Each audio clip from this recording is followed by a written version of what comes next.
But then Peter also declares to stay solid through suffering, that we also got to resist the devil. It's in the text. Be sober, be vigilant, because your adversary, the devil, as a roaring lion, walketh about seeking whom he may devour. Whom resist steadfast in the faith, knowing that the same afflictions are accomplished in your brethren that are in the world. Here it is. Here it is.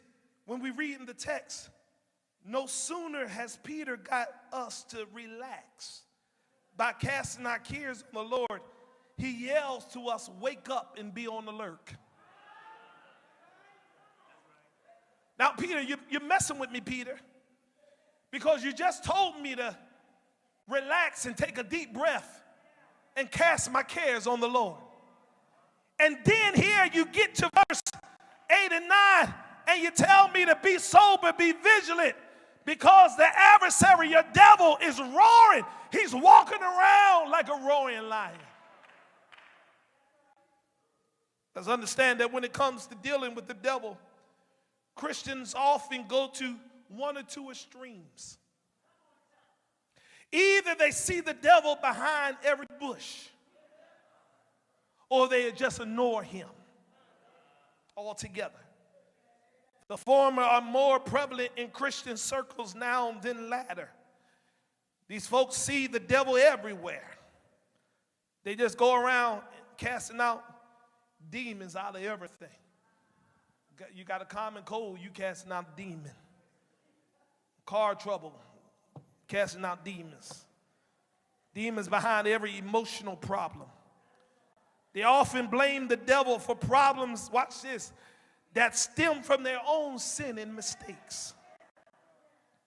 Matter of fact, many popular books now teach elaborate methods to overcome demonic forces, both personally and as a church.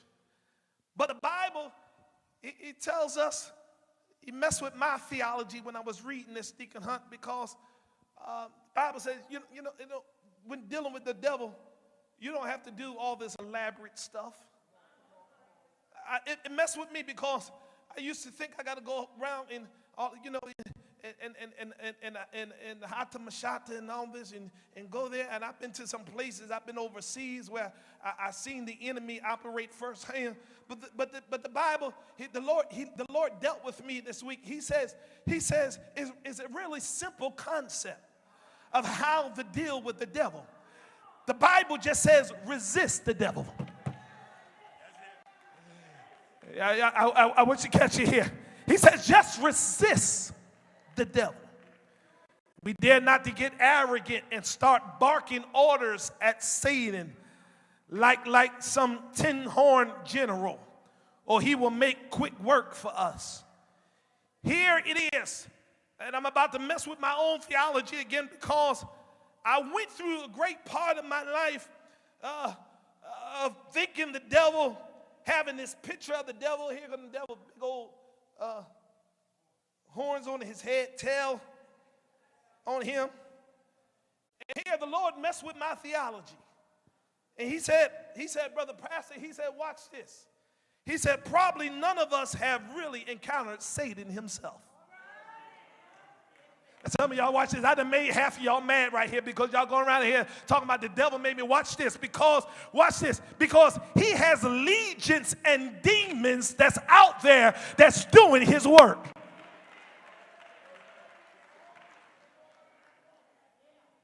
But on the other hand, Satan is neither omnipresent nor he is omnipotent. So he's not God. So it makes me believe that I haven't really encountered Satan, but I may encounter his demons and imps, because he is not God. The only one that is omnipotent and omnipresent, the only one that's everywhere at the same time, even while I'm somewhere sleeping, is God himself.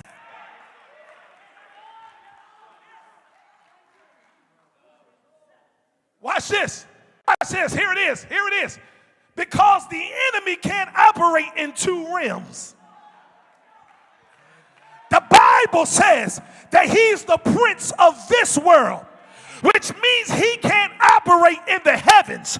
So that's why the Bible tells me in the book of Matthew, whatever I bind in heaven shall be bound on earth, and whatever I loose in heaven shall be loose in earth. So if you start to get to a place where you start to loose the presence of God in the heavens, God said the enemy can't mess where I dwell. And so what I'm going to do is I'll walk through the heavens. I'll come to meet you at the point of your knees. And that's why you got to use a name that is above every name, that at the name of.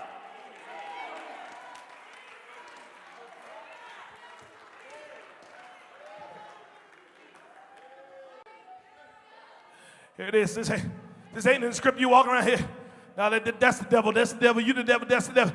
No, you giving the devil too much credit. Because watch this. The enemy can't come where the presence of God is. And so if the presence of God is in the house, if the people of God can learn how to get on one accord and learn how to worship him in spirit and truth, God said, if my people who are called, I feel like preaching this morning, who are called by my name will humble themselves, pray, seek my face, turn from their wicked way, then I will hear from heaven, forgive their sins, heal the land. When we learn how to come in on one accord, God will hear.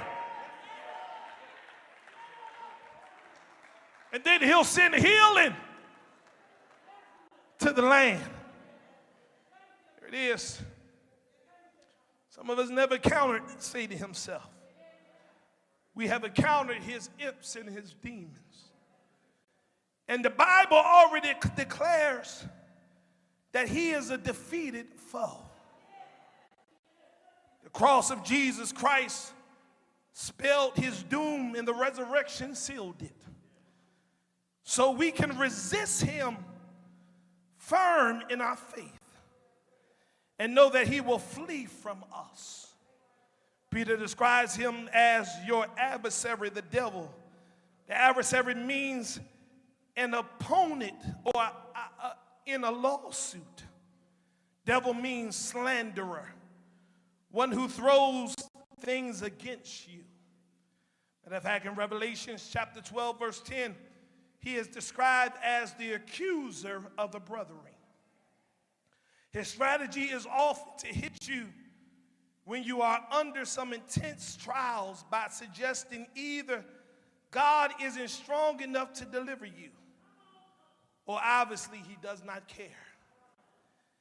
If this is how he treats his people, then why are you following him? Or if you have fallen into some sin, he would accuse your conscience even after you have confessed your sin by saying, some Christian you are. What makes you think you can be forgiven for this one? Or as suggested by Peter in 5:9, that B section, the devil will get you to think that you're the only one in the world going through this kind of suffering that you're experiencing. That your trial is unique. Surely no one understands. They have slain your prophets, and I am alone. I'm left alone. But Peter says, no, you're not the only one going through this. Matter of fact, there are many others that are going through similar trials as you are. Now, I'm not trying to belittle your trial, but there are those who are going through something worse off than you. Remember that verse 6 comes before verse 9. It says we must bow before God before we stand against the devil. Resisting the devil is a defensive posture. I don't advise stalking him like a lion hunter. But if he roars against us, we stand firm in the full armor of God that he will flee. And we need to understand that we are to flee certain sins, but resist the devil. Here it is. Let me help some of us. Can I help some of us this morning? If you are tempted with something, Don't stand around rebuking the devil.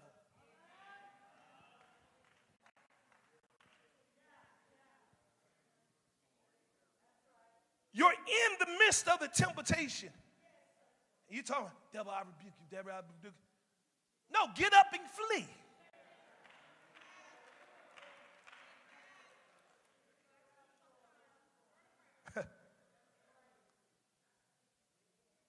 Because many of God's people, watch this, are vulnerable to Satan's attack because they're not alert to spiritual danger.